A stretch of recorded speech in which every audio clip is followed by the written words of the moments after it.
É possível crescer pagando tributos? Então, isso é uma pergunta que muitas vezes as pessoas olham e tipo, se eu for pagar imposto de tudo, eu não me sobra dinheiro.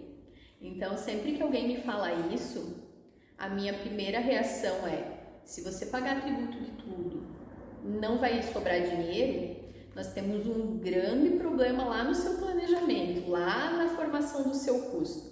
Porque quando nós vamos montar o custo de uma empresa, nós já sabemos que precisamos pagar os tributos.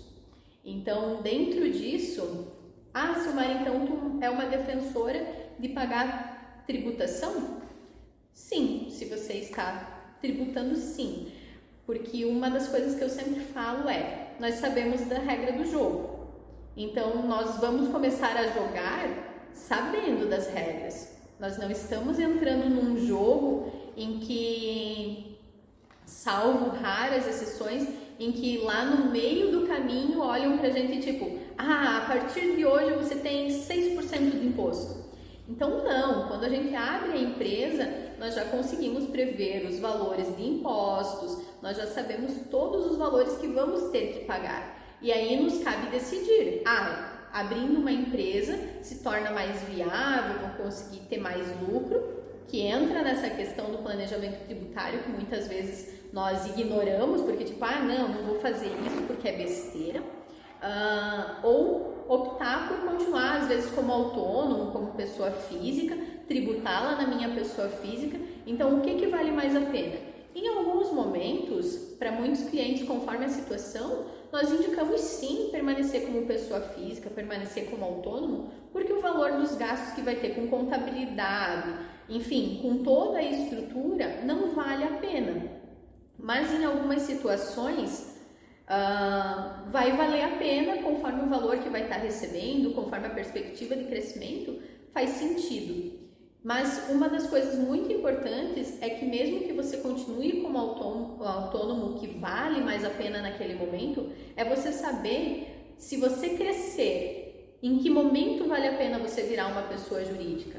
Então, se você sempre tiver essa noção de quanto de imposto você vai pagar, você já vai fazer a precificação do teu produto, a precificação do teu serviço com base nisso. Então, você não vai levar um susto. O que acontece muitas vezes é a pessoa tipo, não vou crescer, ou para mim, quando eu chegar ali em 5 mil eu paro, mais ou menos aquela questão de apostador. Então, nós vemos às vezes situações nesse sentido. Então, a pessoa abre como MEI e tipo, quando chegar ali em 5 mil de faturamento eu paro, ou 6.750 ali que é o limite, eu paro. E aí, ela faz a precificação com base nisso, na tributação lá como MEI. E aí, quando chega nos 6.750, como todo apostador e bom apostador, ela não para. E aí, para faturar 10 mil, ela começa a criar artifícios de sonegação. Ao invés de rever lá a precificação, em rever o que pode ser mexido, para que ela passe para outro regime tributário.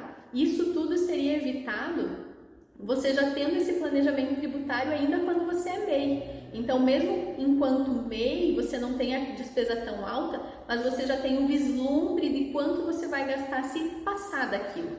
E aí entra na questão de que se você for um bom apostador e não souber parar, a sua empresa inevitavelmente vai crescer. E se você crescer de uma maneira organizada, pagando os tributos desde o início, não vai ter uma dor tão grande do que não pago nada de tributo e agora eu não consigo mais sonegar porque o meu cliente agora está exigindo nota, enfim, as situações são bem diversas e até mesmo engraçadas, mas a partir do momento que você começa organizado, pagando os tributos, não vai te doer pagar o tributo e sim, é possível crescer mesmo pagando os tributos.